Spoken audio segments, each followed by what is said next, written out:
가톨릭 성모방송국을 통해서 이 온라인으로만 강의하다가 진짜 오랜만에 오프라인에서 이렇게 만나게 됐습니다. 반갑습니다, 여러분.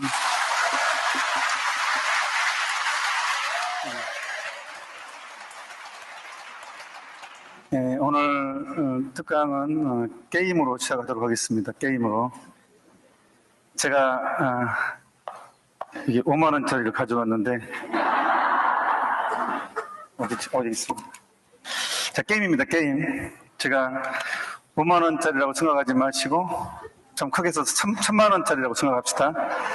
제가 이제 회사 사장이고 여러분들은 직원이에요. 너무 기분이 좋아서 분위기 좋으니까 그냥 갑자기 이 사장님이 이 돈 가질 사람 했을 때 제일 먼저 손을 들은 사람한테 주려고 딱 왔어요. 실제로 드리진 않습니다. 제 거니까. 자, 얼마짜리라고요? 1,000만 원. 가질 사람? 오케이. 이제 한 1,200~1,300명 모였다고 했는데 손 든 사람은 한 20명? 30명? 근데 제가 분명히 준다고 하지 않았어요. 근데 게임 하자고 했잖아요. 근데 가질 사람 했을 때 손 든 사람들은 한 30명은 성격적으로 되게 적극적인 사람이에요. 되게 단순하고 그 본당 신부님이 뭐 합시다 그러면 앞뒤 안 가리고 예 신부님 합시다 하는 되게 어떤 긍정적이고 적극적인 사람, 그리고 손 안 든 사람이 대부분인데 계산을 좀 많이 한 사람들, 어떻게 한가 보자 하고 이렇게 관망하는 약간 무조건 안 받아들이고 일단 상황 판단을 먼저 하는 스타일. 근데 저는 어떤 사람이 좋냐 그러면 손을 든 사람이 좋아요. 왜냐면 제가 게임을 하자 했고 그냥 응해 주기를 부탁했는데 바로 응해 줬거든요. 고맙습니다. 자, 두 번째, 얼마짜리라고요?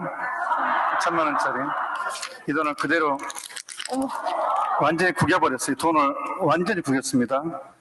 가질 사람? 오케이. 네, 됐습니다. 두 번째, 이게 얼마라고요? 1,000만 원.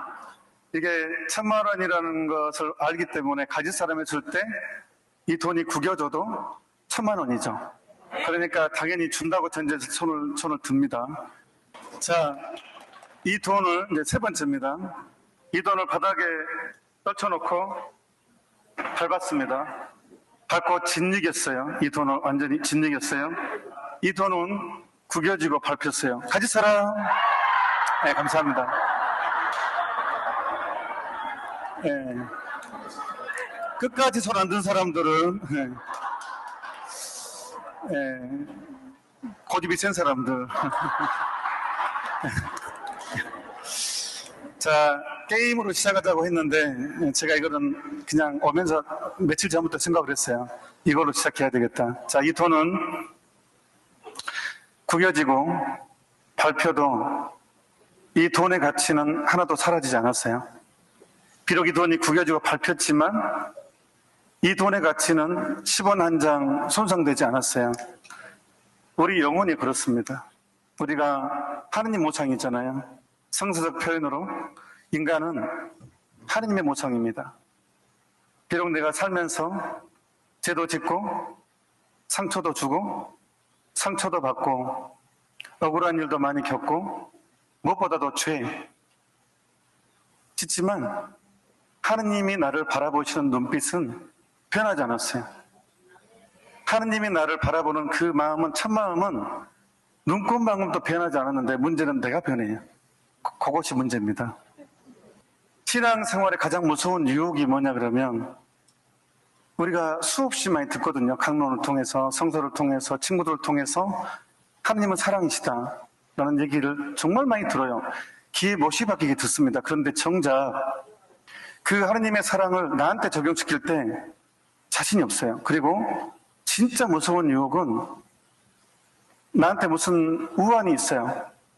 어떤 사고가 있거나 어떤 병이 있거나 어떤 사업의 실패라든가 어떤 크나큰 어떤 내 큰 상처가 되는 일이 생겨요. 그러면 많은 경우에 제일 먼저 인간은 무엇을 생각하냐면 내가 죄가 많아서 벌 받았다는 느낌이 들어요. 그게 진짜 무서운 유혹이거든요. 우리는 죄 안 짓고 살 수 없으니까. 우리가 죄 안 짓고 살 수는 정말 힘들어요. 그러다 보니까 약간의 스스로 기가 죽어요. 하느님 앞에 다가갈 때 이 나도 모르는 사이에 우리는 계산을 너무 많이 해버리는 바람에 하느님이 나를 싫어할 거라는 엄청난 유혹을 받고 실제로 그렇게 또 생각을 해버려요.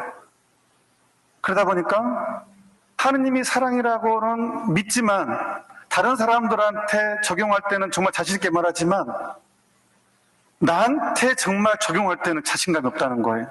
그것이 문제입니다. 그러니까 우리가 너무 계산을 해버리니까.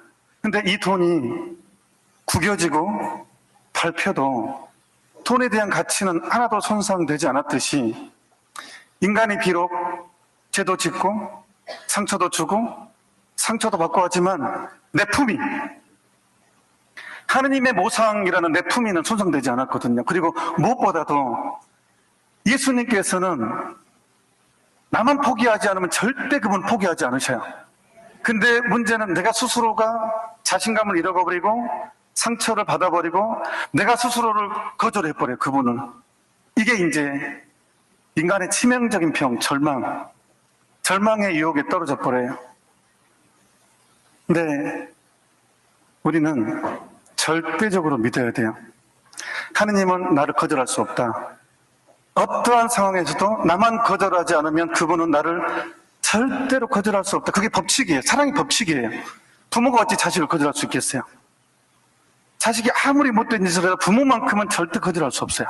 그러니까 세상에서 가장 불쌍한 사람은 부모를 잃어버린 사람이에요. 내 가장 큰 와군을 잃어버리는 것이니까. 하지만 신앙적으로는 그분은 변하지 않으셔요. 영원 불변하신 분이시기 때문에. 그러니까 우리 신앙에서 그분 자비에 대한 신뢰만큼 중요한 것은 없어요. 우리는요, 사랑받고 싶어요. 누군가로부터 사랑을 받고 있다는 느낌은요, 아무리 큰 어려움도 이겨내게 만드는 힘이 거기서 나오거든요. 아무리 힘들어도요, 아무리 고통스러워도 내가 사랑받고 있음을 느끼는 순간 버틸 수 있어요. 그러니까 내가 사랑받고 있음을 느끼는 게 얼마나 중요한지 몰라요. 내가 사랑받는 존재라는 것. 그래서 제가 먼저 그 얘기를 먼저 하고 싶어요. 사랑받는 비결. 우리는 사랑받고 있어야지만이 삶의 재미를 느끼고 의미를 느끼는 존재라니까요. 남자든 여자든 누구나, 나이가 적든 나이를 많이 먹었든 누구나 내가 사랑받고 있음을 느껴야지만이 삶의 의미를 느끼는 존재예요. 그래서 사랑받는 비결, 여기에 달려 있어요. 인간은 하나님의 모상이에요. 이 모상이라는 말은 이마고 데이, 라틴말로 이마고 데이인데, 이 이마고는 이미지, 모습으로 한국말로 번역하는 바람에 우리는 그냥 좀 많이 떨어졌어요. 그 가치가. 우리는 모습 그러면 겉모습, 외향, 이것만 생각하는 치명적인 약점이 있을 수 있는데, 여기서 모습으로 번역된 이 이마고라는 단어는 그 내용물, 속성, 품위를 포함하는 내용이에요. 하느님의 품위, 하느님의 속성, 하느님의 영광, 이것을 간직하는 걸 다 포함하는 거예요. 인간이 그런 존재예요. 인간은 하느님의 모상이다. 그러니까 그 품위를 생각하기 때문에 예수님께서는 우리에게 모든 걸 주신 거예요. 영광을 같이 나누는 존재이기 때문에. 그래서 좀만 연결해서 거기에 이제 사랑까지 이제 결부합니다. 우리는 사랑받고 싶다. 그것도 하느님한테. 질투가 있어요. 이 신앙생활에서도 제가 신학생 때 이제 성당에서 기도하잖아요. 그런데 이제 혼자 저부야 성당에서 기도하고 있으면 옆에 이제 동기 신학생이 들어와서 옆에 앉아요. 딱 보면요, 기도를 너무 잘하고 있는 거예요. 순간 기분이 확 상해요. 기도를 잘하고 있는데 내 기분이 상해요. 그걸 보면서 질투를 느끼는 거예요. 사랑받고 있는 것 같은 거예요. 내 친구가 막 기도에 빠져서 있는 걸 보면, 나는 막 분심 중에 앉아있는데 저 친구를 보면 너무 잘 스며드는 것 같아서 짜증이 확 나요. 사랑받고 싶은 욕망 때문에. 나도 똑같이 그 기도를 잘하고 있으면 왠지 하느님한테 많이 사랑받고 있는 그런 것 때문에. 그 결론은 뭐냐 그러면 사랑받고 싶어요. 나는 사랑받고 싶어요. 자, 사랑받는 비결은요, 제1법칙이에요. 사랑받는, 하느님이건 성모님한테건 다른 사람들한테건 사랑받는 방법의 제1법칙이 뭐냐 그러면 내가 나를 사랑해줘야 돼요. 이 돈이 구겨지고 밟혀도 돈의 가치는 그대로 있듯이, 이 돈의 가치는 하나도 수정되지 않듯이, 내가 비록 못난 모습 많이 보이고 많이 무너지고 상처투성이라 할지라도 하느님 모상으로서 나는 그대로이기 때문에, 하느님이 나를 바라보는 시각은 눈곱만큼도 변하지 않았기 때문에 나는 나에 대한 자존감을 키우는 게 얼마나 중요한지 몰라요. 사랑받으려면요, 내가 나를 사랑해줘야 돼요. 근데 우리는 어릴 때부터 너무너무 비교를 당했어요. 이 동네 누구 집 아들은 뭐 했다더라, 뭐 했다더라, 뭐 했다더라. 그러니까 우리는 어릴 때부터 이 비교를 나도 모르게, 사실 가톨릭 집안은 비교하면 안 되거든요. 하느님 자식이니까. 근데 우리가 세상 안에 있기 때문에 세상적인 가치관 안에서 끊임없이 비교를 당해왔어요. 심지어 자식 비교, 이제 나이 먹어서 자식 비교, 남편 비교, 아파트 평수 비교, 자동차 비교, 학벌 비교, 직장 비교, 성당 비교까지. 끊임없이 비교를 통해서 끊임없이 상처를 받아요. 스스로 받아요. 내가 나를 누군가로 비교하는 순간 상처받거든요. 자존심 상하거든요. 나를 잊어버리게 됩니다. 내가 다른 누군가하고 나를 비교하는 순간 행복은 사라집니다. 못난 내 인생이 되거든요. 항상 비교할 때는 잘난 사람만 보이거든요. 그러니까 불평이 쌓이게 됩니다. 감사할 것을 잃어버리게 됩니다. 이 비교하는 순간. 그러니까 불행의 씨앗은 저는 비교라고 보거든요. 나를 다른 사람과 비교하는 것, 내 인생을 다른 사람과 비교하는 것, 이건 정말 비극입니다. 나는 난데 왜 내가 하느님의 모상으로서, 어떤 사람은 눈의 역할을 하는 것이고, 어떤 사람은 입의 역할을 하는 것이고, 어떤 사람은 손의 역할을 하는 것이고, 어떤 사람은 발의 역할을 하는 것이고, 각자의 몫이 있어요. 가장 좋은 몫은 예수님이 말씀하신, 누구든지 나를 따르려는 사람은 자기 자신을 버리고 십자가를 지는 것, 이게 제일 좋은 몫인데, 그러니까 우리는 비교 대상이 될 수가 없어요. 하느님 모상 자체가. 근데 비교함으로써 너무 많은 상처를 주고 너무 많은 상처를 받는단 말이에요. 그러니까 내가 나를 사랑하지 못하니까 내 얼굴도 넉, 혼, 굴, 통로, 이 순수 한국말입니다. 얼의 굴이에요. 자꾸 내가 나한테 상처를 주고 나는 왜 여몽영 열골일까? 내 인생은 왜 이럴까? 자꾸 내 인생에 대한 상처를 주는 순간 얼굴에 기인이 사라져요. 긴. 이거는 기인이라는 걸 화장품으로 고칠 수가 없어요. 얼굴의 그 기본 외형은 뭐 이렇게 화장품이든 성형수든 좀 바꿀 수는 있지만 그 사람한테 풍기는 긴, 그것은 내가 만드는 거거든요. 얼의 굴이니까 내 마음의 통로거든요. 그러니까 자꾸 나한테 상처를 주고 못났다 스스로에게 자꾸 다른 사람하고 비교를 하는 순간 기는 사라져요. 나도 모르는 우울함이 있어요. 내 얼굴에, 내 풍기는 것에. 생각해 보세요. 내가 나를 사랑하지 못하는데 누가 나를 사랑해줘요? 내가 나조차도 나를 존중하지 못하고 나를 배려하지 못하는데 누가 나를 사랑해 주겠어요? 내가 사랑받으려면요, 내가 나를 먼저 사랑해 줘야 돼요. 그래야 다른 사람도 나를 사랑해 줍니다. 그래서 신앙생활의 가장 무서운 유혹은요, 저는 이거라고 생각을 해요. 신학생 때 영적 독서를 좀 많이 하는 편이죠. 신학생 때는 학생이고 배워가는 과정이니까 영적 독서를 많이 읽거든요. 저는 나름대로 이제 성인전을 좀 많이 읽었어요. 근데 성인전을 읽다 보면 처음에는 몰랐거든요. 한 가지 법칙이 있어요. 어떤 법칙이 있냐 그러면, 성인전을 읽다 보면 가슴이 불타죠. 나도 이렇게 살고 싶으니까 너무너무 좋거든요. 그래서 이제 성당 가서 예수님한테, 성모님 앞에 가서 결심을 해요. 성모님, 저도 이 성인처럼 나도 좀 살고 싶다고 하면서 나름대로 아침에 몇 시에 기상하고 밥은 소식하고 나름대로 계획을 딱 정한단 말이에요. 그런데 그렇게 결심을 정한 순간 30분을 못 버티고 더 크게 넘어져요. 처음에는 몰랐어요. 그런데 거룩한 결심을 하면 제가 성경적으로 읽을 때마다 그걸 경험하게 됐어요. 어떤 영적 독서를 해서 너무너무 좋잖아요. 그러면 나름대로 이제 열심히 살려고 하면 할수록 크게 넘어지더라고요. 크게 넘어지는 건 좋은데 상처를 줘요. 내가 나한테. 나는 안 돼. 왜 나는 요 모양 요 꼴일까? 내 자신에 대한 스트레스가 많더라고요. 결국은 그냥 대충 살자. 이렇게 돼버리는 거예요.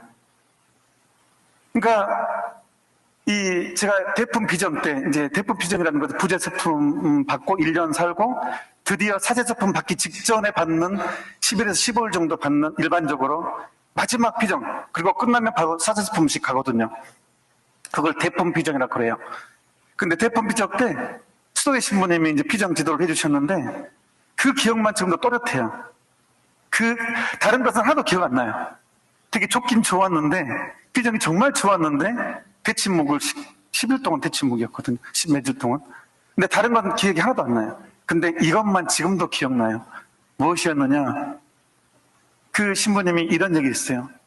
그 부재들한테.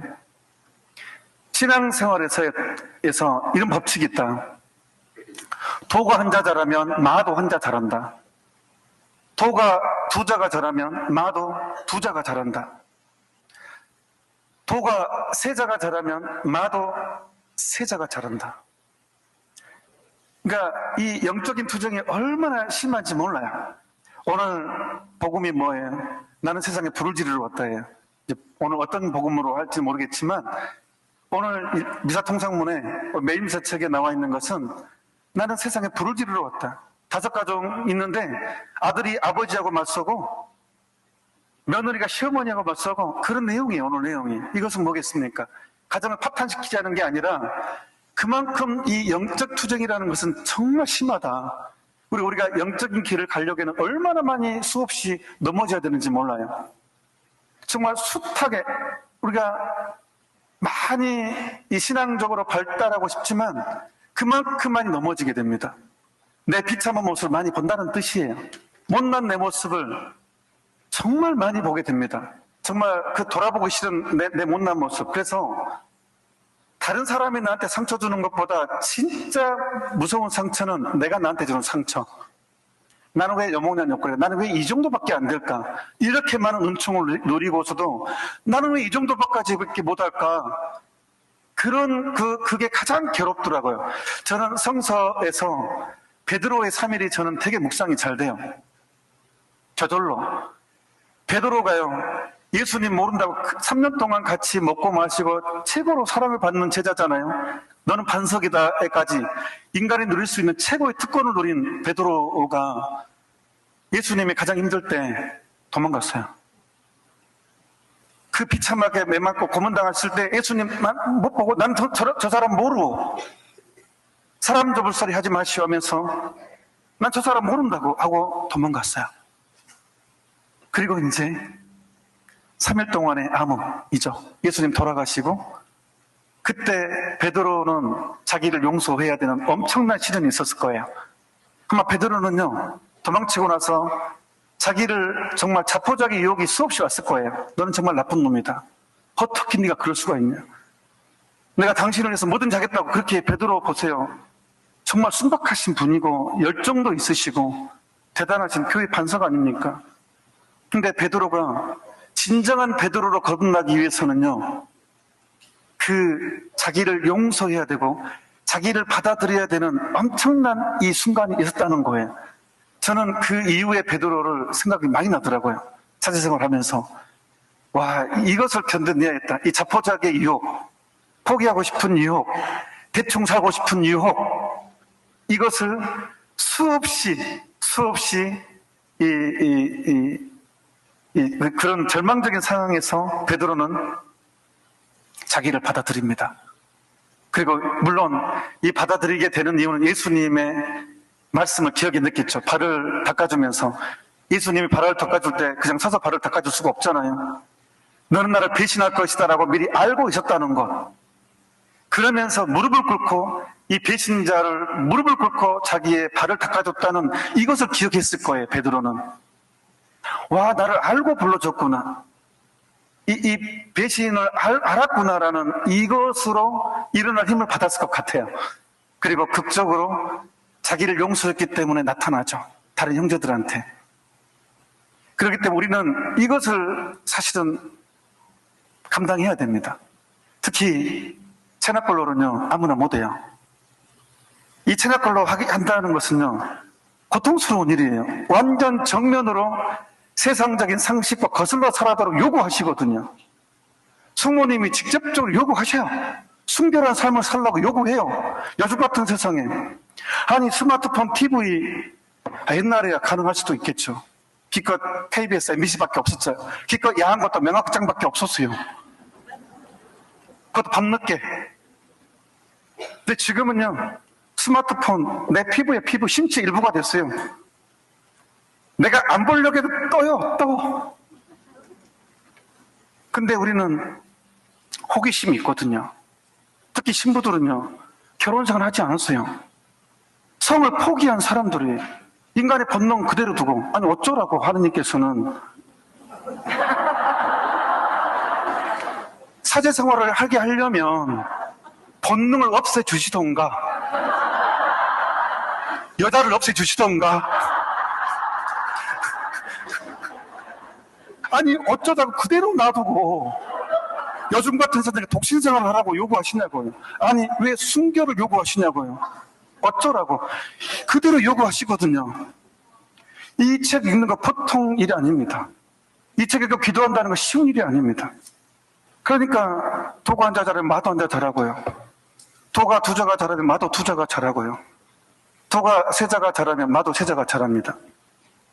수없이 무너짐을 경험하게 될 것입니다. 근데 문제는 그런 나를 받아들여야 돼요. 그래서 시편의 말씀에 하느님께서는 부서지고 낮추어진 마음을 하느님께서는 낮추하니 보시나이다. 고해성사에서 똑같은 죄를 100번이고 1000번이든 계속 보십시오. 포기하지 말고 타협하지 말고 그러면서 겸손해집니다.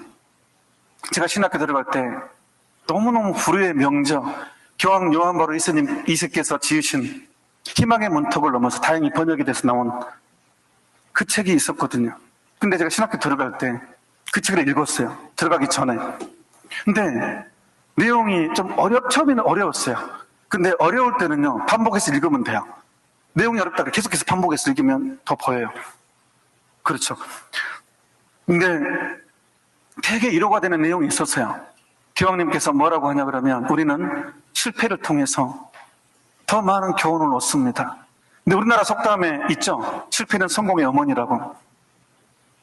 그러니까 부서지고 낮추어진 마음을 하느님께서는 낮추하니 보시니까 있는 그대로의 나를 받아들이고 있는 그대로의 나를 감추지 말고 포장하지 말고 있는 그대로의 나를 받아들이는 게 얼마나 중요한지 몰라요. 있는 그대로의 나를 사랑해야지만이 하느님도 나를 받아주고 성모님께서 더 가까이 갈 수가 있어요. 그런 면에서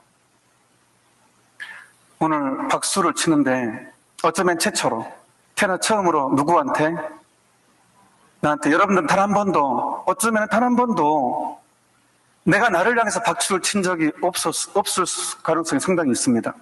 이제까지 두 손바닥은 항상 다른 사람들을 위해서 박수를 쳤어요. 근데 어쩌면 오늘 처음으로 사실 우리는 요즘 같은 세상에서 천주교 신자로 산다는 것 쉽지 않습니다. 정말 쉽지 않습니다. 이게 복음의 가치를 실현시킨다는 거 너무 어렵습니다.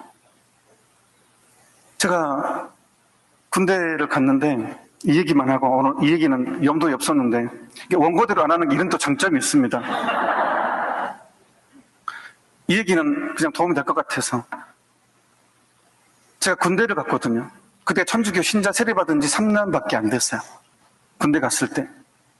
근데 이 고참들이 저는 이제 전방 철책을 준비하는 근데 후방에 이제 강원도인데 후방에 고참들이 저를 면회 이렇게 통신병이었는데 통신선을 하나 이제 밖에 나가고 싶으면 이제 이렇게 읍내에 이제 술집도 있고 이제 나가고 싶으면 고참이 뒤에 선을 몰래 빼요. 그리고 보고를 해요. 전화선 끊어졌다고. 그러면 이제 합법적으로 이제 나올 수가 있어요. 그래서 고참이 선을 꺼냈는데 저를 이쁘게 봤느니 저를 데리고 나갔어요. 너 한번 같이 가자 해가지고. 그런데 보통 이제 군대에서 군인들을 상대하는 술집이 많죠. 그때는요, 이 술집 그 자매님들이 술만 팔지 않았어요.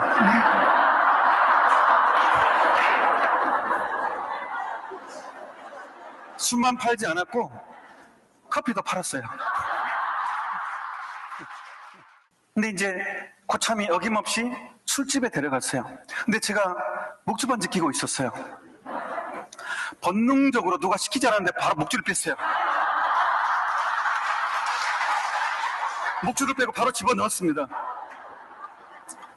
그리고 이제 보통 그 자매님들이 옷을 상당히 허술하게 입었어요. 저는 쫄따구니까 입대한 지 얼마 안 됐기 때문에 2등병이었기 때문에 완전히 얼어가지고 다 군기가 잡혀가지고 그냥 눈만 돌아가고 이렇게 돌아가고 이렇게. 물론 천만다행으로 성모님 보호해 주셨는지 한 30분밖에 안 있었어요. 그리고 무슨 다른 사건은 없었어요. 실망하지 마십시오. 그리고 이제 물론 뭐 거기서 이루어지는 단어, 막 그 고참들이 하는 말, 이제 뭐 그다음 모여주는 모습, 하여튼 거기까지. 그리고 이제 부대에 들어왔어요. 그때부터 이렇게 좀 완전히 이 머릿속이 복잡해졌어요. 이게 머리가 산만해지고, 아무튼 뭐 군대니까 그러면서 저도 모르게 이제 그게 들어왔어요. 이 세상 욕망이라든가 성에 대한 욕망이라든가 이게 확 들어와 버리니까 이게 되게 이 머리가 복잡해지게 되고 이게 그런 생각을 많이 하게 돼요. 한번 딱 들어오니까 그런 영상이 그분 고참들하고 막 그게 눈에 보였잖아요. 그게 딱 들어와 버리니까 그리고 이제 휴가를 받았어요. 휴가를 받았는데 제가 군대 가기 전까지는 그래도 성체조배를 좀 했었어요. 군대 가기 전에 그냥 성당에 한 20, 30분 앉아있는 게 사실 그때가 저한테는 되게 평화로운 시간이었고, 그렇다고 해서 제가 무슨 뭐 황홀국을 본 거나 무슨 본 게 아니라 그냥 예수님은 나보고 나는 예수님 보고 그 시간이 좋았어요. 그냥 아무 대화 없었지만 그냥 저는 그 예수님 앞에 앉아있는 그 자체가 저는 좋았어요. 무슨 뭘 들은 것도 없고 그냥 예수님 이랬어요. 그냥 예수님이 있다고 믿으니까, 저 앞에 감실 안에 실제 예수님이 계신다고 믿으니까 그냥 저는 그 앞에 아무 얘기 없이 앉아있는 것도 너무 좋았어요. 굳이 또 남자들끼리 굳이 말할 필요가 없어요. 그냥 앉아있으면 서로 돼요. 굳이 서로 통하는 사람끼리는 굳이 많은 얘기할 필요가 없죠. 진짜로 사랑하는 사이는요, 그냥 가만히 있는 걸로 족합니다. 한 공간에 옆에 있는 것으로 족하죠. 이 사랑의 특징이죠.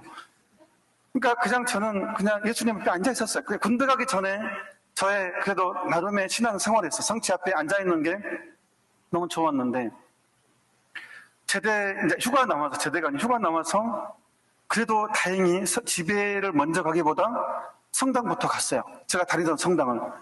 성체 조배하러 가려고 딱 앉아 있는데 못 앉아 있겠는 거예요. 불과 몇 개월 전까지 제가 그렇게 성체 조보가 좋았고 평화로웠는데 그 감실 앞에 앉아있는 내 모습이 너무 초라하고 너무 추하게 느껴지는 거예요. 내가 때가 너무 많다고 느껴졌어요. 그래서 그냥 뭐가 불안한 거예요. 그냥 답답하고, 감실 앞에 앉아있는 내 모습이 불안하고 답답하고 그냥 안절부절을 한 거예요. 그래서 제가 바로 나왔어요. 군복 입은 상태죠. 나와서 서성이다가 너무 슬펐어요. 불과 몇 개월 만에 내가 이렇게 바뀌다니, 내가 감실 앞에 앉아있는 게 너무 평화로웠고 감사했고 그런 내 모습이 이렇게 바뀌었구나 생각해보니까 내가 성사를 봐야 되겠다. 내가 그 술집 들어가서 무주반지 뺀 것도 시작해가지고 빼고 약간 내가 그런 어떤 정결치 못한 것들을 즐기고 그걸 가슴에 담고 그걸 그리워하고 그런 내 모습을, 그게 나를 더럽히는구나 라고 생각해서 바로 이 군복 입은 상태에서 그냥 사정한 초인종을 눌렀어요. 그러니까 벌써 그게 제가 88년도 군대 갔으니까 1988년도, 꽤 오래됐죠. 보니까 89년도 이러네요. 1989년도. 1989년도. 예, 예. 예. 근데 그때는 다행히 그냥 사정안에 그냥 철저 눌렀어요. 누르고 신부님이 계셨어요. 신부님 성사 주세요 하니까 신부님이 야단 안 치고 그냥 성사 주셨어요. 그리고 고해성사 이제 군대에서 이제 첫 번째 휴가 때죠. 성사를 보고 나서 다시 이제 부대에 복귀했죠. 부대 복귀하고 나서 묵주기도를 하기 시작했어요. 신부님 살려주세요. 물론 제가 이 얘기를 빠뜨렸는데 그 고참하고 술집 갔다 와서 정말 처음으로 후회를 했어요. 어떤 후회를 했느냐? 내가 왜 군대 가기 전에 천주교 신자가 돼서 이 고생을 할까?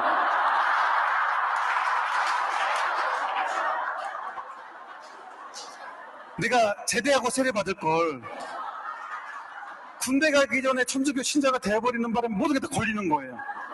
성사를 봐야 되고 그때 처음으로 제가 그전엔 천주교 신자가 된 게 감사했는데 군대에 가서 목주반지 빼는 사건부터 시작해서 수집까지 그걸 보고 난 이후에 너무 괴로운 거예요. 그냥 그런 걸 내가 즐기지 못하고 저 사람들처럼 저 사람들은 아무런 가책 없이 너무나 떳떳하게 그런 얘기를 하고 자랑스럽게 얘기하고 뭐 어떤 그런 음담패설을 너무 자랑스럽게 얘기하고 그런데 저는 그게 다 걸리는 거예요. 다 죄책감은 느껴지게 되고 그러니까 그게 너무 괴로운 거예요. 그래서 내가 천주교 신자가 된 게 너무 후회스러웠어요. 그래서 내가 왜 일찍 세례받아서 이 고생을 하는가. 가장 좋은 인생은 죽기 직전에 세례받는 거예요. 누릴 거 다 누려보고 죽기 직전에 세례받고 죽으면 딱 되는 거 아니에요. 언제야 번제가 사해지고. 근데 여러분들은 유아세례 이미 세례받아서 끝났어요. 이제 끝났어요. 그러니까 제가 처음 후회를 했죠. 내가 왜 천주교 신자가 돼서 이 고생을 할까? 제대하고 세례받을 걸.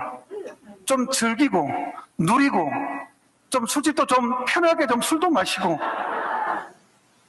그런데 저는 천주교 신자가 돼버렸고 고해성사를 통해서 죄를 용서받는 체험을 했기 때문에 저는 주님 당신이시군요. 고2 때 정말 예수님을 저는 만났거든요. 그러니까 그 체험을 벗어날 수가 없어요. 저는 천주교 집안도 아니에요.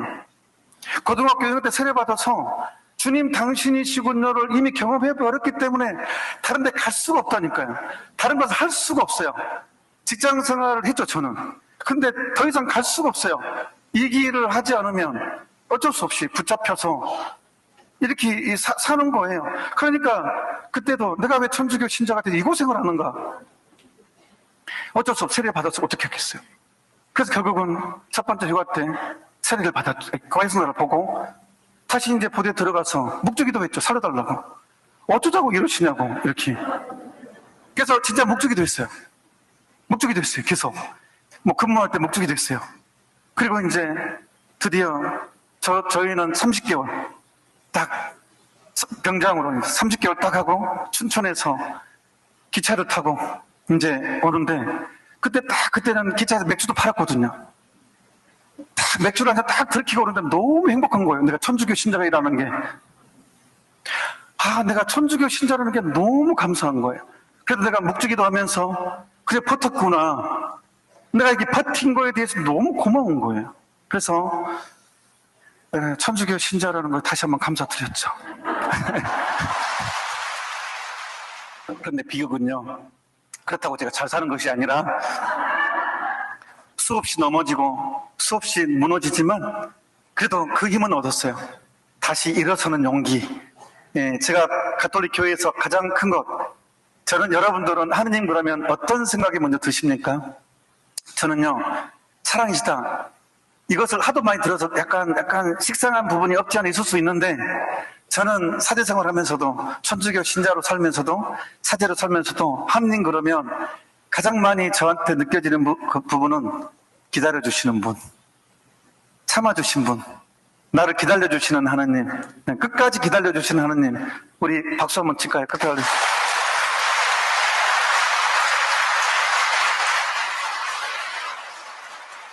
자, 이제 예수님께 박수를 쳤으니까 자, 진짜로 신앙생활이 부서짐에도 우리가 성장할 수 있는 것, 우리는 이 가톨릭 신앙은요, 실패를 통해서 성공을 만드는 종교입니다. 신앙은요, 성인들은요, 모든 것을 퍼펙트하게 하는 게 성인이 아니라 무너졌지만 다시 일어나는 사람, 절대로 포기하지 않고 다시 일어나고 다시 일어나고 다시 일어남으로써 우리는 성인이 되는 것입니다.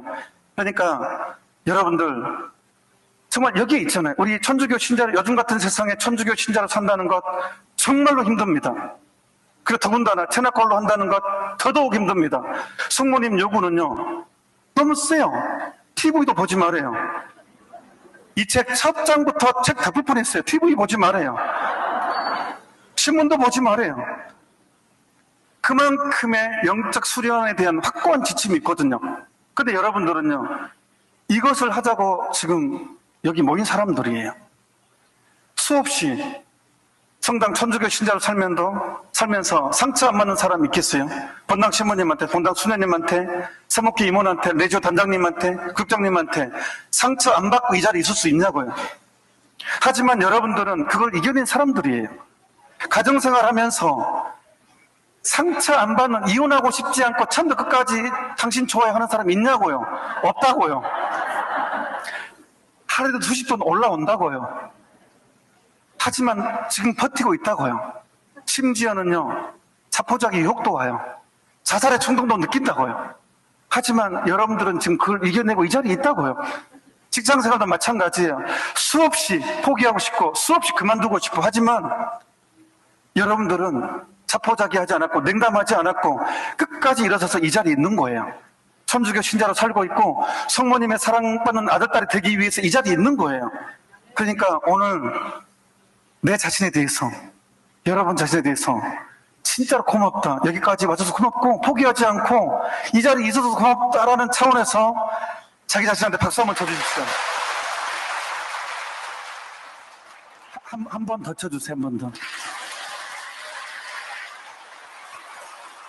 넘어지지만 포기하지 않은 자신을 받아들이시고 사랑해 주십시오. 그리고 진짜로 예수님은 나에 대해서 사랑이시라는 걸 받아들이셔야 됩니다. 이것 받아들이지 않으면 우리는 죽을 때까지 헤매게 됩니다. 진짜로 하느님은 사랑이시라는 것. 자, 제가 성인전을 읽은 중에 가장 감동받은 대목은요 첫사랑에 대한 거고요, 천국에 대한 이야기인데 십자가 성령의 얘기거든요. 십자가 성령은요 이렇게 표현해요. 천국을 우리가 살면서, 제가 예비자 교리 때 들은 내용, 교리 때 천국이 어떤 곳이냐, 갓난 아기가 엄마 품에 안겨있는 상태. 그런데요 십자가 성령은 더 기가 막힌 표현을 써요. 자, 십자가의 성령은 이 천국을 어떻게 표현했느냐, 우리 인생에서 가장 황홀한 순간이 언제예요? 첫사랑의 설레임. 제가 고2 때, 수산다 말고, 수산다는 중2 때고요, 고1 때 첫눈에 뿅 간 친구, 이성의 친구가 있었어요. 근데 그 친구를 너무 제 완전 이상형, 그냥 사람이 정신을 못 차리게 만든 이상형이었어요. 밥을 먹어도 밥 속에 있고 국그릇 속에 있고 누웠는데 천장에 붙어있고 벽에 붙어있고. 그래서 제가 진짜 용기를 내서 편지를 썼어요. 주 내용은 나는 너랑 사귀고 잡다, 이 차원에서 이렇게 편지를 썼습니다. 그리고 전달을 했습니다. 연락이 없었습니다. 절대 당신은 유행하는 단어가 있었습니다. 10번 찍어 안 넘어가는 나무 없다. 저는 그걸 철석같이 믿고 7번째 계속 편지를 썼습니다. 드디어 7번째 답이 왔습니다. 만나자고. 저 어쩌겠어요. 목욕 재개하고 옷을, 제일 좋은 옷을 갈아입고, 그 만나라고 하는 그 저의 발걸음은 사뿐사뿐 거의 공중에 붕 떠서 가는 느낌. 그 설레임과 황홀함과 이 말로 다 할 수 없는 드디어 7번째 통했다 라는 그 설레임을 안고 그 친구를 만나러 갔습니다. 그리고 만났습니다. 그리고 그 친구가 드디어 저한테 얘기를 했습니다. 연준아, 나 너 안 좋아해. 다시는 편지 보내지 마. 성모님께서는 이미 저를 사제로 만들려고 전제해 두셨습니다. 그때 제가 그 친구를 만나러 가기 직전까지 상태, 첫사랑의 설레임, 인생의 최고의 설레임이라 합시다. 가장 황홀한 순간, 십자가 성령은 이것을 이렇게 표현합니다. 인생에서 가장 황홀한 순간, 첫사랑의 설레임이라면 이 첫사랑의 설레임과 천국을 비교했을 때 이 첫사랑의 설레임마저 쓰리고 거북한 것이다. 십자가 성령은 그렇게 표현합니다. 이 첫사랑의 설레임마저 천국하고 비교했을 때는 쓰리고 거북한 것이다. 이 첫사랑의 설레임마저도 십자가 성령의 표현입니다. 그리고 성령 소아들에서는 이렇게 표현하십니다. 성서학자가 발견한 것이 아니라 성령 소아들에서가 발견한 내용입니다. 예수님은 사실 장님이셨대요. 장님. 성서학자가 발견한 것이 아닙니다. 성령 소아들에서 발견한 것입니다. 예수님은 장님이셨답니다. 눈이 모셨대요. 아니, 사랑의 눈이 멀었다고요. 예수님은 우리에 대해서 눈먼 사랑을 하신대요. 이분은 사랑의 눈이 머신 분이래요. 나에 대해서. 그러니까요, 눈먼 사랑은 어떤 사랑이냐면요, 그 베드로 신부님은 백만송이를 불렀잖아요. 그걸로 부족해요. 눈먼 사랑은 열정. 같이 있지 못하면 참을 수 없고 보고 싶을 때 못 보면 눈멀고 마는 활화산처럼 터져오르는 그런 사랑. 네, 여기까지. 네. 같이 있지 못하면 참을 수 없고 보고 싶을 때 못 보면 눈멀고 마는. 예수님께서 나에 대한 사랑이 눈이 멀었대요. 사랑의 눈먼 사랑이래요. 이게 믿기기나 해요. 그러니까 십자가를 치죠. 개신교 신자가 이런 얘기를 했어요. 너그 천주교 신자들 너무 잔인한 친구들이다. 왜? 아니 왜 십자가에다가 예수님을 다루고 못지라는 것을 가장 성당 제일 중앙에 모시냐. 아니 너무 잔인한 모습 아니냐. 우리 너무 잔인해서 예수님 빼고 십자가만 걸어놓는다. 그렇게 주장을 했어요. 천주교 신자 너무 잔인하다. 그래서 어떻게 할게요? 성당 가운데로 데려와야죠. 십자가를 딱 앞에 세운 다음에 예수님이 당신을 얼만큼 사랑하십니까? 한 줄 아십니까? 이만큼 사랑합니다. 예수님이 나를 얼만큼 사랑하시는가? 이만큼 사랑하십니다. 그러니까 이건 사랑의 절정이죠. 십자가는 하느님이 나를 얼마나 사랑하는지에 대한 완벽한 증거잖아요. 십자가는. 그래서 항상 집안에 정중앙에 걸어놓잖아요. 완벽한 사랑의 징표니까. 그러니까 그분은 눈먼 사랑을 하신다고. 그러니까 그냥 기도를 그냥 막 주구장창 그렇게 막 뭐를 해야 그렇게 애달플 필요는 없어요. 그냥 앉아 있으면 돼요. 사실은 그 다른 기도가 참 나쁘다는 것이 아니라 기도의 풍요로움을 생각하자는 거예요. 무슨 뜻이냐면 살다 보면요, 묵주 성모성 한 번이 안 될 때가 있어요. 그 잘 읽히던 성서 한 줄이 안 읽힐 때가 있어요.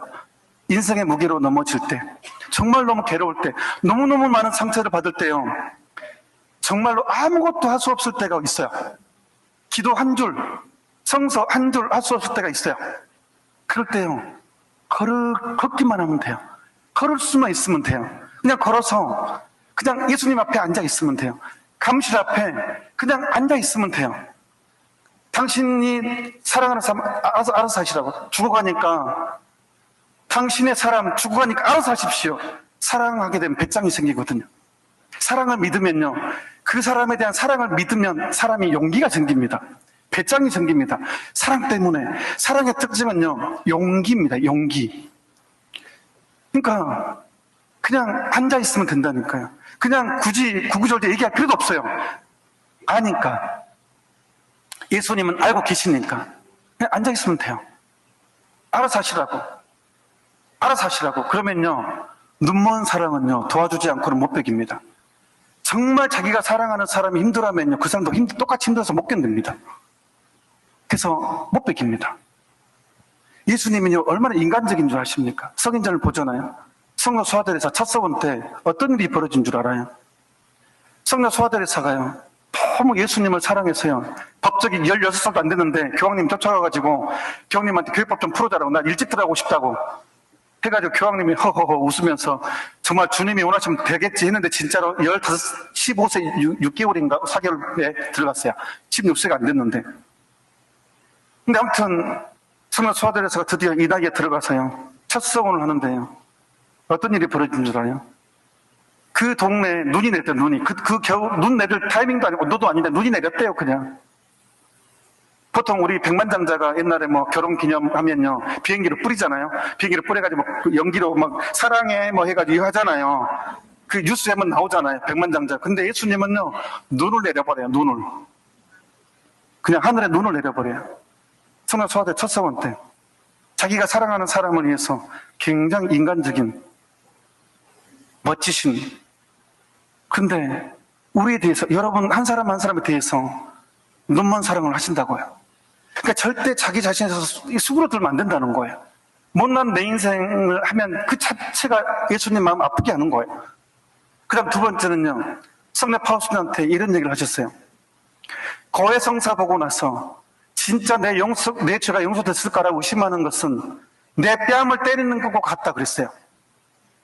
거해성사 보고 나서 진짜 내 죄 용서됐을까라고 의심하는 것은 내 뺨을 때리는 것과 같다. 싸대기 뺨 맞는 게 얼마나 모욕적인데요. 그 정도예요. 예수님에 대한 우리에 대한 사랑은, 나에 대한 사랑은요 눈먼 사랑이고 완벽합니다. 그렇기 때문에 그분의 사랑을 절대로 의심해서는 안 됩니다. 그러니까 여기에 앉아있는 것 자체가 예수님이 나를 얼마나 사랑하시는지에 대한 결정적인 증거입니다. 그런 의미에서 다시 한번 감사합니다. 예수님께. 바로 오늘 3년 만에 의정부교구에서 체나콜로 대회를 엽니다. 진심으로 축하드리고 정말 지도 신부님과 봉사자들께 성모님이 정말 기뻐하실 것입니다. 이 일들은 정말 누군가의 눈물과 희생으로 이루어지지 절대로 하느님의 선물은 그냥 이루어지는 건 없는 것 같아요. 그래서 정말로 감사드리고 축하드립니다. 그래서 제가 너무 귀한 시간에 왔으니까 꼭 이 부분에 저도 체나클로를 저는 개인적으로 저는 95년도에 신학교 들어갔거든요. 이제 나이 좀 먹고. 근데 신학교 들어가기 전에 저는 이제 하 안토니오 몬시뇨 부산에 가서 저는 체나클로를 누구한테 배웠냐 그러면 하 안토니오 몬시뇨과 서혜주 신부님하고 이렇게 제가 신학교 준비할 때 그때 이제 저는 체나콜을 처음 접했거든요. 이제 그러면서 이 책을 접하면서 정말 많이 놀랬고 너무너무 이 가슴 아프면서도 내가 이렇게 못 사니까 성모님의 어떤 그 메시지처럼 내가 못 산다는 거에 대한 어떤 그런 정말 미안함도 너무너무 크고, 그렇지만 항상 마음 한구석에는 사제생활을 하면서 이게 떠나진 않았어요. 내가 언젠가는 이걸 해야 된다. 왜냐하면 제가 몬시뇰과 하면서 그게 느낌이 있었거든요. 이게 성모님께서 정말로 원하시는구나. 마음 깊이 저한테는 성모님이 얼마나 이 체나콜을 원하시는지에 대한 그건 제가 이미 느꼈기 때문에 사제생활 하면서도 내내 이거에 대한 어떤 목마름이 있었어요. 근데 워낙 이제 제가 미국에도 있고 좀 나름 바쁘게 핑계죠. 살면서 혼자 그냥 하다가 본당 가면 물론 체나콜로를 만들긴 했어요. 저는 물론 가는 본당마다 무조건 체나콜로는 만들었는데 제가 한 발짝 약간 그런 이제 그렇게 좀 불효자 노릇을 했는데 이제 그거 띄엄띄엄 하다가 이번에 코로나가 저한테는 충격이었어요. 이 코로나가 저한테는 엄청난 어떤 모든 것들을 좀 약간 퍼즐로 생각하면 뭔가 좀 맞아떨어진다는 느낌? 세계 정세라든가 메시지에 나왔던 내용이라든가 이게 저한테는 이 퍼즐이 다 맞아떨어진다는 느낌이 들었고, 그렇다. 지금은 이 영원 묵시록의 시대고 이 체나콜로를 절대적으로 해야 되겠구나 하면서 이제 제가 방송하면서 이제 금요일, 토요일 날 체나콜로 하고 이제 목요일 날 오늘은 미국 쪽하고 이제 같이 줌으로 이제 하는데 오늘은 이제 못했어요. 여기 오면서 비행기로 오면서 그래서 제가 꼭 나누고 싶은 내용이 있었어요. 내가 이거를 하면서 이 신학교 가기 전부터 이 블루북 내용을 개인적으로 읽고 느낌도 있고 또 2년 동안 방송으로 체나클로를 뭐 이제 최근에는 거의 3번, 2번 매주 하면서 꼭 여러분들과 나누고 싶은 내용이 있기 때문에 요셉 할아버지 이야기는 스킵하고 이제 바로 넘어가도록 하겠습니다. 제가 오늘 여러분과 꼭 나누고 싶은 내용은 블루북 가져오신 분들은 같이 봤으면 좋겠어요. 407번입니다. 407번인데 시간이 없으니까 집에서 다 읽으시고 제가 이제 포인트만 이렇게 나누도록 하겠습니다. 407번의 1항입니다. 큰 주제는 그 짐승의 숫자인 666의 대의서입니다. 그 짐승의 숫자인 666인데 이 666은 요한묵시록에 직접 나와 있는 내용입니다. 그리고 요한묵시록의 12장, 13장에 보면 짐승 얘기가 나와요. 두 짐승이 나와요. 그 두 짐승에 대한 해석을 오늘 성모님께서 기가 막히게 정리를 해주세요. 요한묵시록에 가장 헷갈리는 내용들을 성모님이 아주 친절하고 이 시대가 어떤 시대이고 어떻게 준비해라 라는 내용이 너무 잘 나와 있기 때문에 꼭 이 귀한 시간 이거는 꼭 나누고 싶었어요. 자, 1번 1항 사랑하는 아들들아 이제 너희는 태양을 입은 여인인 너희 천상 엄마의 계획을 깨닫게 되었을 것이다. 그러니까 성모님 메시지는요 1997년으로 끝나요. 거비 신부님께 하는 1997년으로 끝나고 이제 여기 나와요. 1998년부터 새로운 세상이 펼쳐지게 돼요. 이제 뉴에이지 뭐 해가지고 하여튼 어이지만 자 여기서 보면은 태양을 입은 여인이다라는 것은 성모님 당신에 대한 표현인데 묵시록의 여인임을 당신이 증언하는 거예요. 성모님은 바로 묵시록은 세상 말 영적인 투쟁과 함께 종말에 관한 내용도 들어있어요. 그리고 영적인 투쟁에 대한 이 내용이고 이것에는 몽포 루도코 성인께서 이 예언을 했죠. 그 다음에 돈보스코 성인도 예언을 하죠. 이 세기 말적에서 이 묵시록 12장을 인용해서 몽포 루도코 성인은 이 악이 가장 기승을 부릴 때 성모님의 군대가 이제 등장할 것이다. 저는 이 성모님의 군대를 그 중에 하나가 체나코로는 확실하다라고 저는 철석같이 믿고 있습니다. 그 다음에 이제 돈보스코 성인, 요한보스코 성인 같은 경우는요, 악이 거의 지배할 즈음에 바다에서 교황님이 탄 배가 위기에 침몰해 있을 때 성체 기둥과 성모님의 기둥 아마 성모 중심 믿으시면 다 이 그림 봤을 거예요. 그때 이제 역시 원죄업식 때 되신 성모님 그 기둥의 이름이 바로 성모님의 원죄업식 때 되신 티 없으신 성모님 같은 단어죠. 같은 개념이죠. 그래서 바로 이 묵시록의 여인 태양을 입었다는 것은 바로 당신 자신이 묵시록의 여인이라는 것을 이제 드러내는 것이고 바로 이제 태양이 모든 피조물의 어떤 중심에 있는 거잖아요. 그리고 이 햇빛에 따라서 모든 하루가 만들어지는 거잖아요. 한 날이 날 일자잖아요. 그렇기 때문에 때가 되었다. 성모님에 의해서 이제 이렇게 모두 하루가 이루어져야 된다는 것을 상징적으로 말하는 게 태양을 입은 여인이다라는 것입니다. 그 다음에 이 승리, 이제 보면은 악의, 모든 악의 세력에 대항해서 대전투를 벌이고 있는 이 엄마의 계획을 얘기합니다, 이제. 지금이 바로 대전투의 시기다라는 얘기입니다. 그 다음에 이제 제가 설명을 할게요, 그냥. 아예. 집에 가서 꼭 자세히 읽어보시고. 두 짐승이 나오는데, 한 짐승은 666에 붉은 용이라고 하는데, 붉은 용은 언급이 되죠. 요한묵시록에. 그 다음에 두 번째 짐승도 언급이 돼요. 뭐예요? 표범으로 언급되죠. 자, 붉은 용은 볼셰비키 혁명, 1917년 10월에 볼셰비키 혁명이 나오고 최초로 이 인간의 정신사에 무신론이 등장합니다. 그래서 붉은 용이라는 것은 하느님을 부인하는 공산주의를 상징합니다. 그래서 붉은 용을 반대해서 만들어진 조직이 푸른 군대죠. 블루암이죠. 그래서 이 666으로 상징하는 붉은 용은 세상에 하느님을 거부하게 만드는 역할, 이 세상 문화에 하느님을 배제하는 문화를 만드는 게 붉은 용의 역할이에요. 이게 이제 붉은 용의 역할이고, 오늘 그게 407번의 내용이에요. 그 다음에 두 번째 짐승, 역시 요한복시록의 12장 13장에 나와요. 두 번째 짐승의 이 표범은 숨어 있어요. 표범은 이제 사자가 호랑이가 있기 때문에 좀 약해요. 그러니까 일단은 숨어 있어요. 숨어 있다가 덮치죠. 흐트러뜨리고. 근데 이 표범은 성모님이 뭐라고 표현하냐 그러면 프리메이슨으로 표현을 해요. 표범으로 상징되는 짐승은 프리메이슨인데, 프리메이슨은 두 종류로 나눠요. 세속 프리메이슨과 교회 프리메이슨으로 나눠요. 근데 성모님은 오늘 교회 프리메이슨을 언급을 하셔요. 자, 6항에 보면, 5항도 보면, 교회 프리메이슨은 프리메이슨의 다양한 롯지로부터 명령과 권력을 받아, 그러니까 세상 프리메이슨에도 지시를 받아 교회 프리메이슨 지령을 받아서 교회 프리메이슨이 성장을 하는 거예요. 그러면 프리메이슨의 역할은 뭐냐?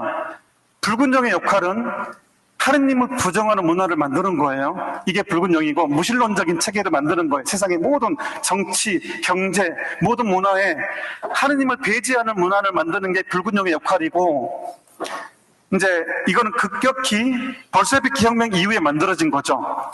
두 번째, 이제 이 프리메이슨, 이 표범으로 상징되는 프리메이슨은 어떤 역할을 하냐 그러면 이 자기를 경배하게 만드는 거예요. 인간으로 하여금 악마를 경배하게 만드는 역할을 해요. 이제 인간의 정신 안에서 이 하느님을 못 오가는 역할을 만들어요. 불균형은 하느님을 거부하는 역할을 담당하고 있고, 이 표범으로 상징되는 이 프리메이슨은 모독죄를 짓게 만들어요. 인간으로 하여금 하느님을 모독하게 만들고 결정적으로는 자기를 경배하게 만들어요. 그러니까 악마가 사랑하는 여인, 가톨릭 다이제스트에서 출판한 책이 있어요. 그 프리메이슨에서 탈출한 한 여인의 실화 스토리를 만들어 느낀 책인데, 여기에 이제 되게 자세히 나와 있죠. 근데 오늘 이것만 보자고요. 성모님께서는 바로 이제 이 교회 프리메이슨을 해서 이 짐승을 우상을 하게 만드는데, 교회 프리메이슨의 상징이 또 양이에요. 이제 이게 모독을 해야 되니까. 그러니까 우리가 미사 때 보라 하느님의 어린 양 그러잖아요. 하느님의 어린 양, 그러니까 교회 프리메이슨도 어린 양을, 이 뿔이 달린 어린 양을 만드는 거예요. 그래서 나와요. 어린 양의 모습을 하고 있다. 보십시오. 시장의 두 번째 보면 어린 양처럼 생긴 짐승이 모든 사람으로 하여금 절하게 하려고 세운 첫째 짐승의 우상이야말로 그리스도 우상이다. 그래서 이제 이 프리메이슨이 이제 하느님을 못 오가게 만드는, 그리고 이제 결정적으로 거짓 그리스도교를 세우게 만들어요. 이거는 제 얘기가 아니라 우리가 자세히 이 블루북 내용을 자세히 처음부터 끝까지 쭉 읽어본 사람은 이게 이해될 거예요. 이제 거짓 프리메이슨이 최종적인 목표는 이제 이 그리스도교, 거짓 그리스도교를 세우는 거예요. 그러니까 어린 양의 모습을 하는 거예요. 예. 그래서 이제 666의 숫자를 보아라라고 이제 성모님이 얘기하는 거예요. 자, 그러면서 12항 보면 333은 첫째, 하느님의 단일성의 신비를 표현하고, 둘째, 예수 그리스도의 신적 위격 안에 결합된 인성과 신성이라는 두 본성을 지칭하며, 두 번째 3은, 세 번째 3은 하느님의 세 위격, 신비, 즉 삼위일체죠. 즉 지극히 거룩하신 삼위일체의 신비를 가리킨다. 따라서 첫째, 둘째, 셋째로 표현된 이 신비들은 가톨릭교 신앙의 본원적 신비이니, 바꾸어 말하면 다음과 같다. 하느님의 유일성과 삼위일체, 우리 주 예수 그리스도의 강생, 순환 죽음, 그리고 부활. 그래서 333은 이와 같이 하느님의 신성을 가리키는 숫자이고, 하느님보다 더 높아지고자 하는 자는 666이라는 숫자를 지칭하게 된다. 그러면서 이제 3의 2배니까. 그러니까 이 교만, 악마는, 천사가 교만해서 악마가 된 거잖아요. 악마는 무릎이 없다 그래요. 이 타락한 악마에 대한 아베마리아 출판사에 나온 책이 있죠. 그것도 되게 참고가 될 건데, 악마는 왜 무릎이 없냐면요, 하느님께 경배하지 않기 때문에. 악마는 무릎이 없어요. 왜냐하면 하느님이 인간이 된다는 것을 받아들일 수 없었어요. 우리보다 훨씬 못한 존재인 피조물인 인간이 어떻게 하느님이 될 수 있는가? 인간한테 예수님한테 경배하고 싶지 않았어요. 그래서 반항을 한 거예요. 그게 악마예요.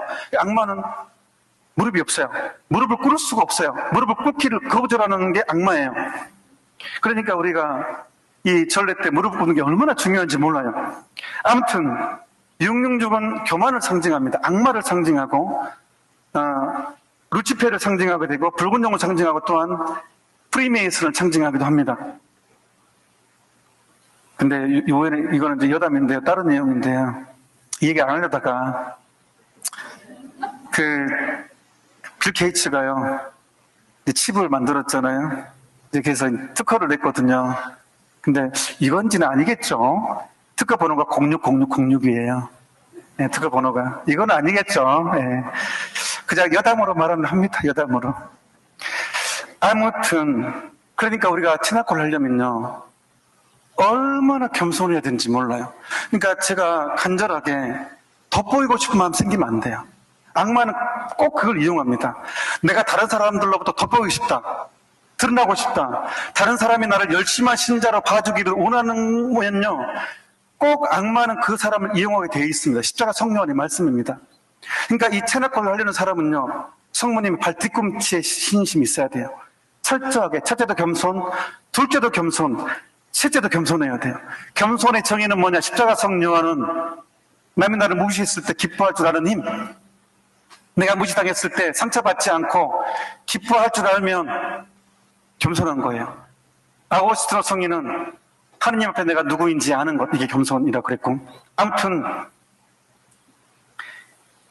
666은 악마를 드러내는데 구체적으로 세상에 드러난 건 666년을 얘기합니다. 성모님이 직접 언급하십니다.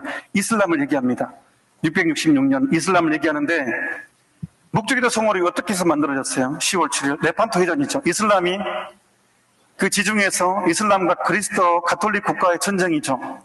이때 지면 로마까지 다 점령당해서 그 가톨릭 문화가 싹 말살되는 절대절명의 위기 때 교황님이 묵주기도에 성모님께 호소했죠.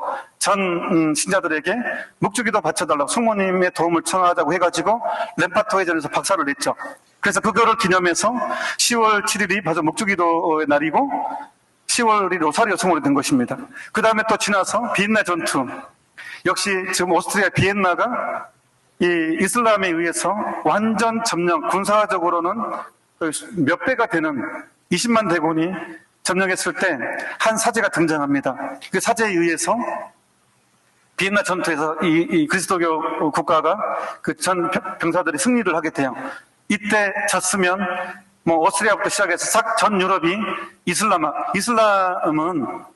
그냥 종교 말살, 그리스도교 가톨릭을 말살 정책을 폈기 때문에 바로 666년에 이슬람에 대해 성모님이 언급하신 것이고 그 두 배인 1432년에 언급하십니다. 성모님이 뭐라고 하시냐 그러면 이때 이성주의가 눈을 뜬다. 즉 철학이 신학 위에 올라서게 되고 이때부터 프로테스탄 대항하다 개신교가 이제 싹을 트게 되죠. 그래서 16세기 종교 대분열이 일어나게 되죠. 그래서 성서를 이해돼야지만이 받아들이는 문화가 이때부터 이제 포스픽이 이제 만들어지기 시작합니다. 그 전에는 신본주의, 그냥 하느님의 뜻이 이거야 그러면 그대로 받아들였는데 이때부터 이제 1332년부터 인본주의가 형성이 되기 시작했고 성서를 정말 이해 수준으로 거의 과학책으로 평가하고 그렇게 분석을 잘하는 사람이 굉장히 유명한 그런 시대가 이제 만들어지기 시작한 거예요. 이때가 6의 2배인 1332년입니다. 그 내용이고 꼭 읽어보십시오. 그 다음에 이제 드디어 이제 지금 이 시대, 우리가 여러분 살고 있는 이 시대 1998년 성모님이 언급하십니다. 666의 16항 보면 666은 그 3배의 수로 서기 1998년을 가리킨다. 역사상 이 시기의 프리메이슨은 교회 프리메이슨 협력으로 말씀드렸죠. 세속 프리메이슨이 있고 교회 프리메이슨, 두 종류의 프리메이슨이 있다고. 그런데 이제 1998년에 본격적으로 프리메이슨은 교회 프리메이슨 협력으로 그 자체 큰 계획을 성공적으로 달성할 터인데 1998년에 그것은 그리스도와 그분의 교회를 대신하는 우상, 즉 거짓 그리스도와 거짓 교회를 세운다는 계획이다. 그리하여 첫째 짐승을 위해 세워진 그 우상을 땅 위에 사는 모든 사람으로 하여금 경배하게 할 것이고 물건을 사거나 팔거나 하는 모든 사람에게 표를 받게 할 것이니 그것은 바로 그리스도의 적의 적표다. 그러기에 너희는 정화와 대환난과 배교의 극점에 다다른 것이다. 배교가 일반화할 터인데 거의 모든 사람이 거짓 그리스도와 거짓 교회를 따라갈 것이기 때문이다. 놀라지 마십시오. 풀톤 신대주교님은 예언을 했습니다. 어떤 예언을 하셨느냐? 우리는 보통 박해 그러면요, 뭐가 세뇌된 줄 알아요? 세뇌됐다기보다 뭐가 딱 들어와 버리냐 그러면 총, 칼, 고문. 왜냐면 옛날 그렇게 했으니까 천만의 말씀 지금은 그렇게 밖에 안 합니다. 그러면 그럴수록 순교자의 피가 그리스도교를 더욱 발전시키기 때문에 악마는 이제 그렇게 하지 않습니다. 순교자의 피가 많이 흘릴수록 더 복음은 깊게 전파되고 더 많은 은총이 생기기 때문에 더 이상 악마는 그렇게 하지 않는다고요. 바보가 아닌 이상. 지금은 작전을 바꿨습니다. 박해를 그런 식으로 하지 않습니다. 정신적으로 박해를 합니다. 그래서 지금 박해가 안 왔다고 생각하시는데 아닙니다. 교회가 바뀌었습니다. 어떻게 바뀌었습니까? 동성이 들어왔잖아요. 동성이 안 들어왔어요? 동성이 들어와도 침묵하잖아요. 동성이 안 들어왔나요? 저는요, 피아골에서부터요, 2년 전부터요, 방송하면 동성에 대해서 주구장창으로, 그리고 공부도 했어요. 차별금지법 갖다 놓고요. 아주 팠습니다, 변호사까지 상담하고요. 제가 법을 팠어요. 그리고요, 답답해가지고요. 침묵이 너무 답답해가지고요. 어떻게 이럴 수가 있지? 교회 법적으로도 성서에도 명백하게 나와 있어요. 동성애는 가증스러운 죄라고. 우리가 동성애자를 도와주는 것과 인정하는 것은 다른 문제예요. 근데 침묵하고 있잖아요. 힘이 들어왔잖아요. 자, 봅시다. 풀톤 신대주교님은 지금 복자인가? 그럴 거예요. 가경자님 복자입니다. 그런데요, 앞으로의 적 그리스도는 평화, 인권, 평등의 이름으로 올 것이다. 박애, 평등, 인권의 이름으로 등장할 것이다. 적 그리스도는 인권의 이름으로. 차별금지법이 어떤 법인 줄 아십니까? 동성애를 받아들이지 않은 것과, 성서는요, 하느님께서 인간을 남성과 여성으로 만들었어요. 인간은 남성 아니면 여성이에요. 그런데 차별금지법은요, 아니에요. 법 조로 자체를 바꿔요. 성은 남성, 여성, 그 외에 분류할 수 없는 성이다. 즉, 분류할 수 없는 성은요, 200개가 넘어요, 지금. 여기에 소아성애도 들어가고, 애들만 좋아하는 것도 있고요.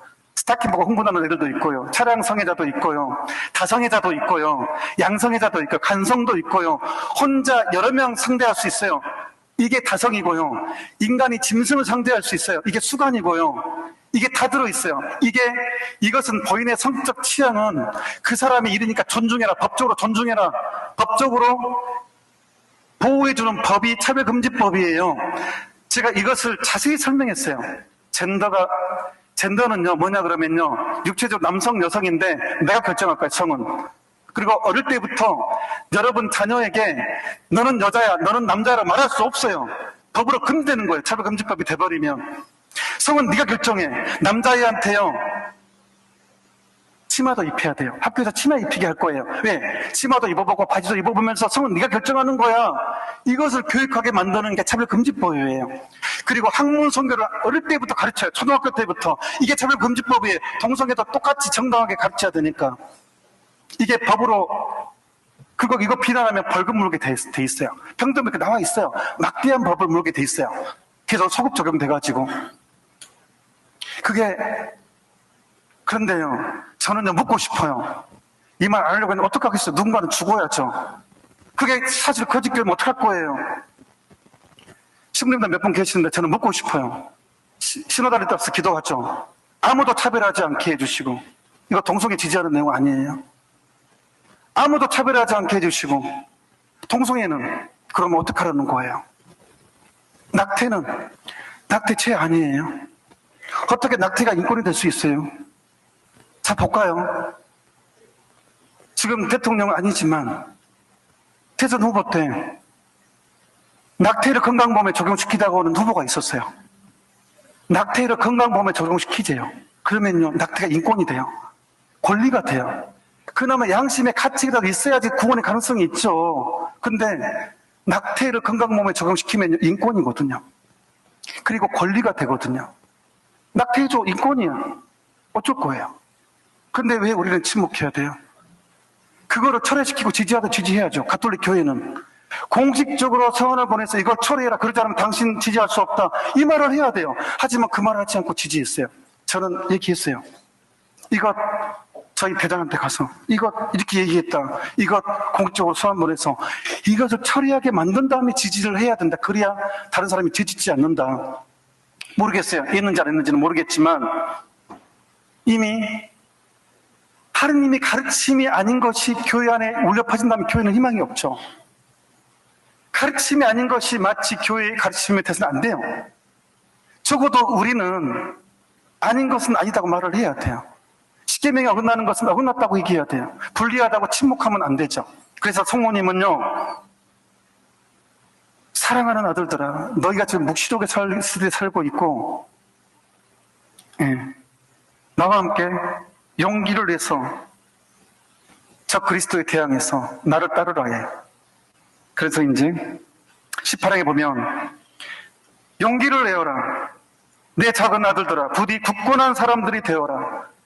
이 어려운 시기에 너희 사명은 적개심과 투쟁과 박해를 감내하면서 그리스도와 그분의 교회에 충실히 남아 있는 것이다. 너희는 그리스도의 적의 막강한 세력과 맞설 임무를 띠고 싸워 결국은 승리를 거둘 작은 양떼에 속하는 소중한 사람들이다. 나는 너희 모두를 기르고 보호하며 축복한다. 여러분, 이미 저는 그렇게 믿습니다. 666의 시대이고 힘이 소금의 짠맛을 잃어버리고 설탕이면 안 되죠. 소금은 짠맛을 내야, 그게 크기와 색깔이 비슷하다고 소금을 설탕이라고 말할 수는 없습니다. 우리는 소금의 짠맛을 내는 사람이지 단맛을 내는 사람이 아닙니다. 그러니까 부서지고 넘어지더라도 끝까지 포기하지 말고 우리의 길을 걸어야 됩니다. 제가 루카복음인데 제가 적어왔는데 무거워 성서는 떼고 왔거든요.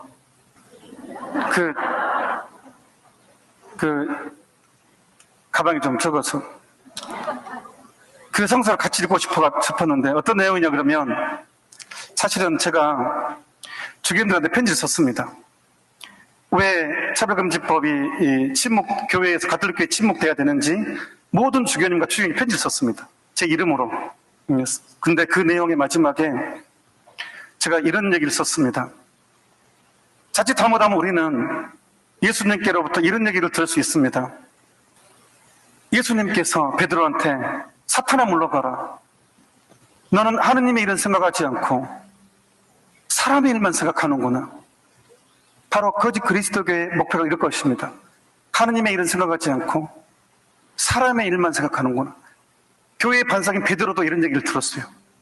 너는 하느님의 일은 생각하지 않고 사람의 일만 생각하는구나. 그래서 아마 어쩌면, 그래서 저도 그랬어요. 주교님들도 예수님께로부터 이런 일을 들을 수도 있습니다. 물론 제가 주교님들 편하면 또 제가 죽으니까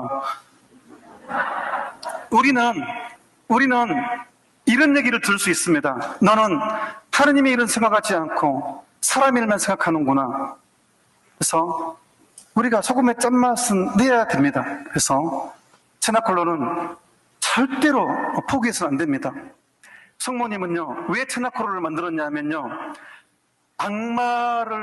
악마의 기승을 부리는 요한 묵시록 시대에 악마가 세상을 지배하고 기승을 부리기 때문에 이 악마를 물리치기 위해서 당신이 손수 조직하고 손수 이끄신 레지오 마리에는요, 물론 성령의 역할이지만 프랭크 더프가 성모님께 대한 참된 신심이라는 책을 읽고 감동받아서 만든 조직이 레지오 마리에고, 파티마의 순례하고 감동을 받아서 신부님과 평신도가 만든 게 푸른 군대고, 하지만 체나콜로는요, 성모님이 바로 커피 신문을 통해 직접 악마하고 싸우기 위해서 이 티없으신 성심의 가톨릭 교회의 완전한 승리를 위해서 가장 겸손하고 작은 이들을 양성하는 성모님의 친위 부대입니다. 우리는 그렇기 때문에 어떠한 일에서도 이 체나콜로를 떠나게 하는 유혹으로부터 악마가 체나콜로 가만두겠어요. 이러니.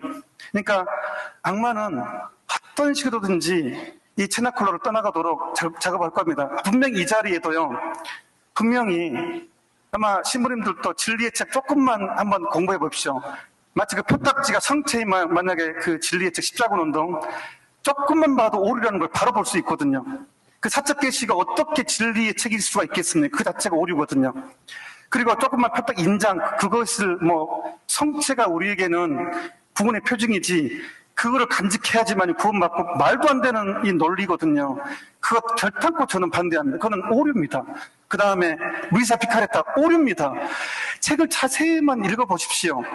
말도 안 되는 내용입니다. 고해성사를, 사적 계시는 절대 공적 계시를 수정할 수 없습니다. 사적 계시가 공적 계시를 대신하려고 하는 것 자체가 오류이고요. 워낙 방대해서 신부님 읽을 시간 없을 거예요. 그러니까 따라가게 되거든요. 내용이 워낙 방대해서 읽지를 못해요. 근데요, 다 읽잖아요. 말도 안 되는 내용 나요. 한 가지만 얘기할까요? 루이사 피카레타가 예수님이 루이스가 젖을 빨고 막 혀를 넣고 막 이런 내용도 나와요. 야해요. 이거 아가사 차원이 아니에요. 아가사는요, 향기로 님의 입술 그런 것 내용이 되게 그래도 우리가 사랑의 관계. 근데요, 루이사 피카레타 책은요, 야해요. 그 자체가 야하고요.